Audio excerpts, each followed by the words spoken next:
prequel to Oz. Okay. A prequel to Oz. The witches of Oz discovered the portal between their world and ours. And so they sent their flying monkeys through the portal. And through the eyes of their monkeys, they could see the Earth, this wondrous planet that was just beyond the rainbow. But on the monkeys' return through the portal, something went wrong and the monkeys were lost.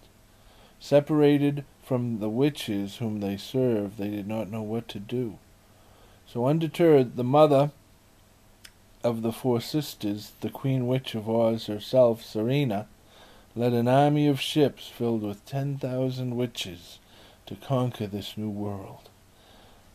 But their ships were made of witchwood, and they quickly discovered that the flying properties of witchwood vanished when they emerged through the portal.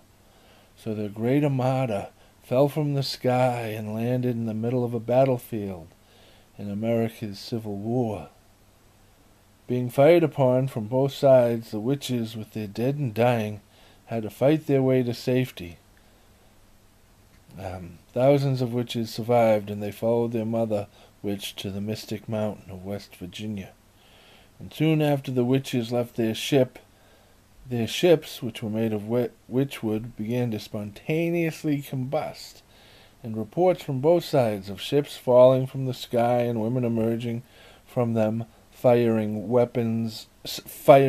sound weapons and lightning bolts were treated as battle madness and dismissed.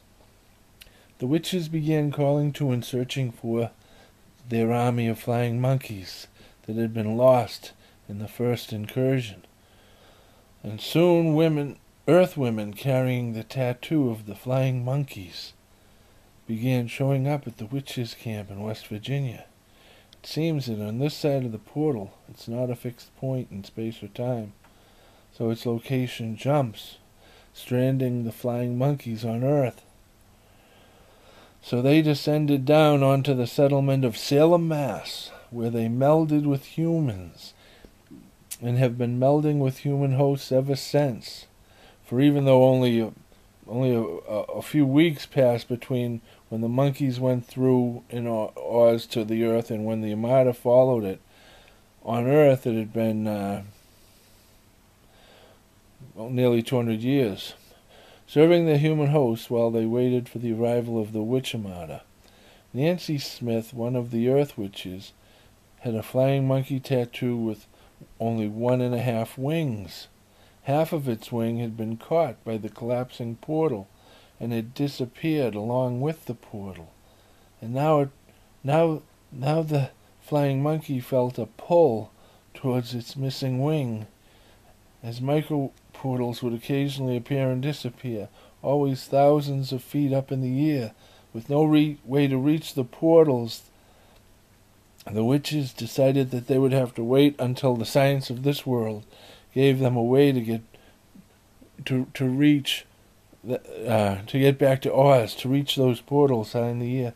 So they began to plan and wait for a more stable portal to appear. In order to build up her forces against the attack that she was sure would come, Selena was making new witches every day. Witches' body temperatures run much higher than humans' body temperature, so it requires a steady stream of people in the pot in order to keep witches from aging. Witches don't eat people as much as they absorb their essence. They gather round the pot and breathe in their essence. So Selena was sending her scouts out further and further afield in order to replenish her stock of humans. All of the men and boys they captured went straight into the pot, while the women and girls were given the choice of either going in the pot or becoming witches. And in over 1,000 raids, they had yet to find the first woman to choose the pot.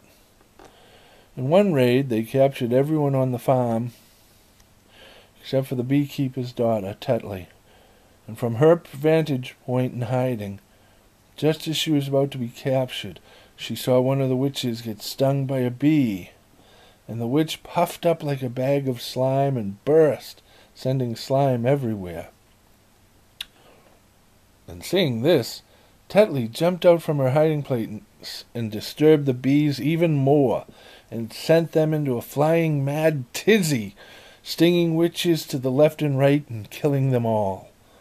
She had saved her family, and humanity finally had a weapon to use against the witches.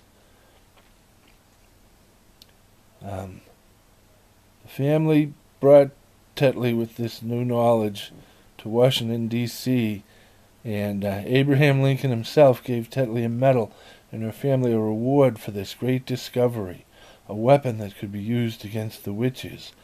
But he told them that if word about the witches ever got out, it would cause such a panic that all might be lost, so he swore them to silence.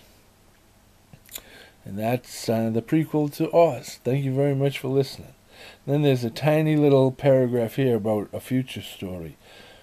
The first attempt to return the Armada to Oz ended in failure, as a tornado scattered their balloon ships over Kansas, when surprisingly an Earth girl named Dorothy made it through in a house that had been lifted by the very same tornado that had scattered the witch Armada and thrown the house through the portal. But that is another story for another day.